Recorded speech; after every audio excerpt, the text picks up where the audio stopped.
El perdón es un tema de estudio interdisciplinario que abarca la psicología, sociología, neurociencia y filosofía.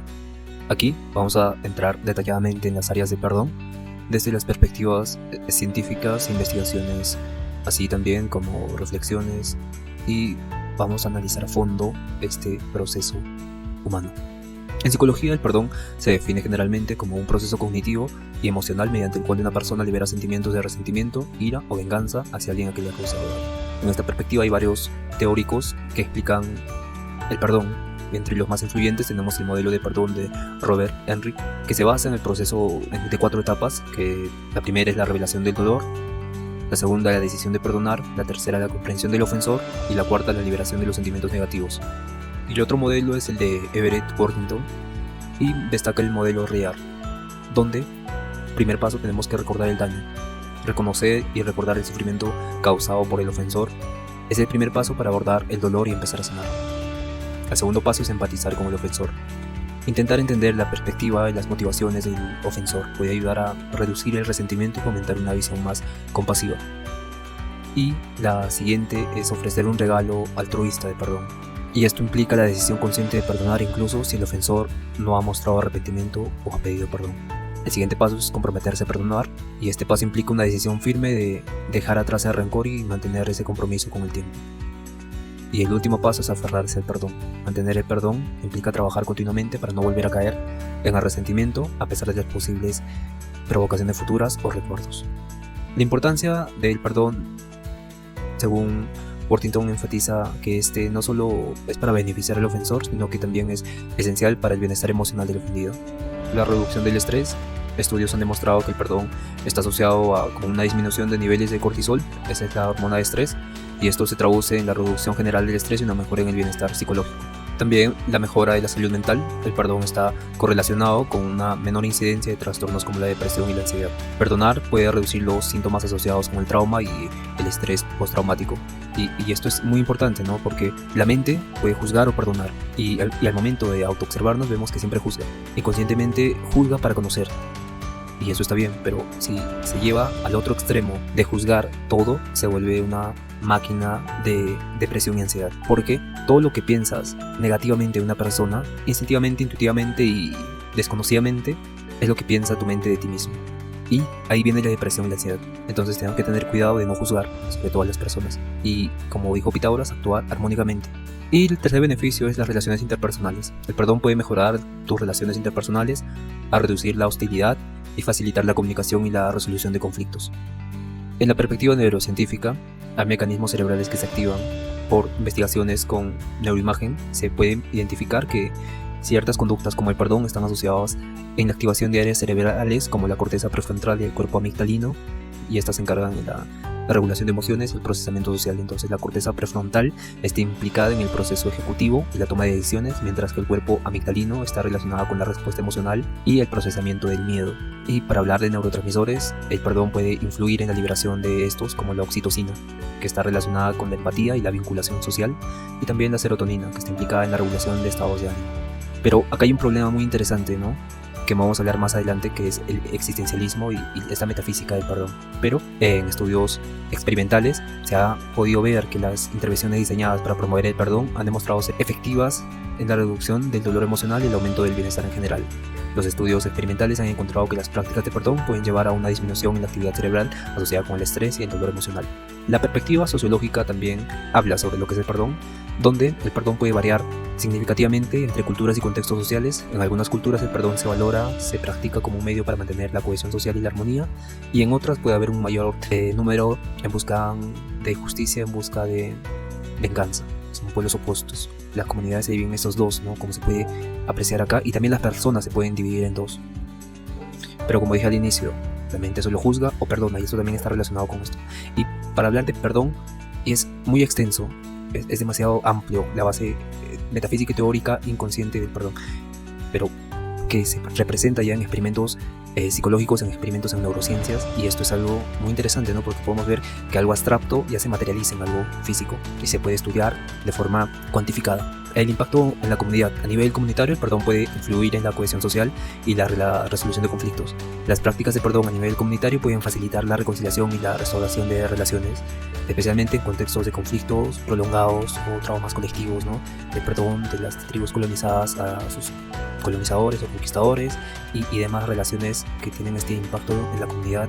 Entonces, en investigaciones sobre el perdón comunitario hay programas de justicia restaurativa, ¿no? Y la justicia restaurativa es un enfoque que incorpora el perdón en la resolución de conflictos y el sistema de justicia. Estos programas buscan reparar el daño causado y restaurar las relaciones. En lugar de centrar únicamente en el castigo, las investigaciones han demostrado que estos programas pueden reducir la reincidencia y mejorar la satisfacción de las víctimas y los ofendidos. Imagínate un mundo donde se practique la justicia restaurativa a nivel judicial. Esto sería algo impensable para las personas que están en el lado opuesto, la venganza y demás, pero esto sería increíble en un mundo donde hay esta restauración. Cambiarían las leyes, ¿no? Para empezar, y tendría que cambiar el país entero para que se aplique. Y no solo el país entero, sino que tiene que haber un ejemplo de esto en un lugar donde funcione. A nivel de justicia, como la conocemos tal y cual en muchos países, hay conflictos y también hay restricciones, ¿no? Por ejemplo, una persona que realmente ha hecho cosas atroces, ¿cómo lo restauraríamos si no quisiera ser restaurado? Y este es un campo para abrir nuevas investigaciones, ¿no? Sobre la psique de estas personas, el origen del mal, buscaríamos el origen del mal, pero si hacemos esto, entraríamos a temas complejos como la conciencia, la libertad y muchas de las cuestiones que la filosofía trata. Y para completar la perspectiva psicológica, la perspectiva de la neurociencia y la sociología, vamos a terminar con la filosofía y la ética. Desde la filosofía, el perdón se explora como un acto moral que puede tener implicaciones éticas.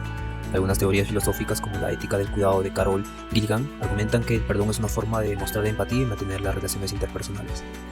El perdón también juega un papel importante en la justicia. Otros enfoques filosóficos se centran en la relación entre el perdón y la justicia, preguntándose si es moralmente adecuado perdonar a quienes han cometido actos graves y cómo el perdón se relaciona con el concepto de justicia retributiva y restaurativa. Carol Gilligan, por ejemplo, proporciona una visión interesante sobre el perdón al centrar la atención en las relaciones interpersonales y el contexto emocional. En este marco, el perdón se puede ver como una manifestación de cuidado y atención hacia las relaciones personales, donde la ética de cuidado enfatiza la importancia del contexto y las circunstancias específicas. El perdón en esta perspectiva se ajusta a las particularidades de cada situación y no se aplica de manera uniforme y abstracta. Por ejemplo, en el caso de una persona que asesina a otra, y nos mencionan pues que ha sufrido de niño violencia, maltratos psicológicos, físicos y cosas atroces en su niñez, y ha crecido con esa mentalidad y ha cometido ese acto, y se le juzga por el hecho de que eso es malo, y estamos todos de acuerdo que es malo, pero se basa esto en que una persona con las mismas circunstancias, con las mismas situaciones, no hizo eso y hizo su vida normal, y se olvida que las personas son completamente diferentes entre sí, como las huellas de las manos. No hay otra persona con tu misma huella, con tu misma mano, no hay. Entonces aquí podemos ver cómo la justicia toma este concepto de uniformidad para todas las personas sin analizar el contexto personal, y esto puede ser aplicable a ciertas leyes, ¿no? A ciertos conceptos preestablecidos que tengamos sobre la motivación, sobre la ética, sobre las buenas costumbres, pero Gilligan argumenta la importancia del contexto. Entonces también nos habla de la empatía, que el perdón requiere una comprensión profunda de la situación y de las emociones de la otra persona. Esta empatía es central en la ética del cuidado, ya que permite ver el perdón no solo como una acción moral, sino como una expresión de conexión y comprensión mutua, que nos lleva a las relaciones sanas interpersonales. Gilligan argumenta que las relaciones son fundamentales para la moralidad.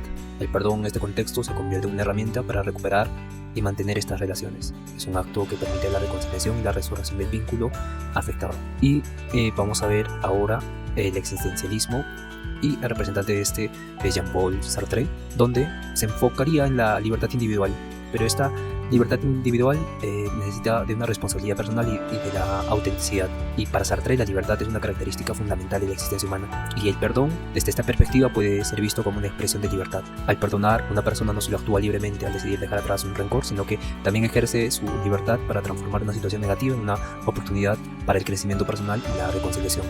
Y la autenticidad, según Sartre, implica vivir de acuerdo con una verdadera comprensión de uno mismo y los propios valores.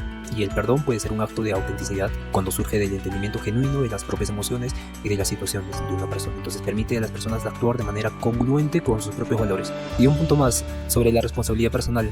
En el existencialismo, cada individuo es responsable de sus acciones y las consecuencias de estas. El perdón, en este contexto, puede ser visto como una forma de asumir la responsabilidad de las propias emociones y reacciones. Al perdonar, se está reconociendo y gestionando el impacto de las acciones propias y ajenas de una manera que pueda contribuir a una resolución constructiva para uno mismo. Y también Sartre sostiene que las personas crean su identidad a través de las elecciones y acciones, y el acto de perdonar puede ser un medio para reconstruir la identidad personal, especialmente si el perdón se alinea con una visión más positiva y constructiva del propio ser. En lugar de aferrarse a resentimiento que puede definir una parte de la identidad de manera negativa, el perdón permite la redefinición de uno mismo basada en los valores de comprensión y reconciliación. Si llegaste hasta acá y quieres ponerte a pensar un poco, analiza las palabras que voy a recitar. Y si te interesan, escribe en los comentarios y me dices de dónde las saqué. El perdón reconoce que lo que pensaste que tu hermano te había hecho, en realidad nunca ocurrió. El perdón no perdona pecados, otorgándoles así realidad. Sencillamente ve que no se cometió pecado alguno, y desde este punto de vista todos tus pecados quedan perdonados. ¿Qué es el pecado sino una idea falsa acerca del Hijo de Dios? El perdón ve simplemente la falsedad de dicha idea, y por lo tanto la descarta. Lo que entonces queda libre para ocupar en su lugar es la voluntad de Dios. Un pensamiento que no perdona hace muchas cosas. Persigue su objetivo frenéticamente, retorciendo y volcando todo aquello que cree que se interpone en su camino. Su propósito es distorsionar, lo cual es también el medio por el cual procura alcanzarlo. Se dedica con furia a arrasar la realidad sin ningún miramiento por nada que parezca contradecir su punto de vista. El perdón, en cambio, es tranquilo y sosegado y sencillamente no hace nada. No ofende ningún aspecto de la realidad ni busca tergiversarla para que adquiera apariencias que a él le gustarían. Simplemente observa, espera y no juzga. El que no perdona se ve obligado a juzgar, pues tiene que justificar el no haber perdonado. Pero aquel que ha de perdonarse a sí mismo debe aprender a darle la bienvenida a la verdad exactamente como ésta es.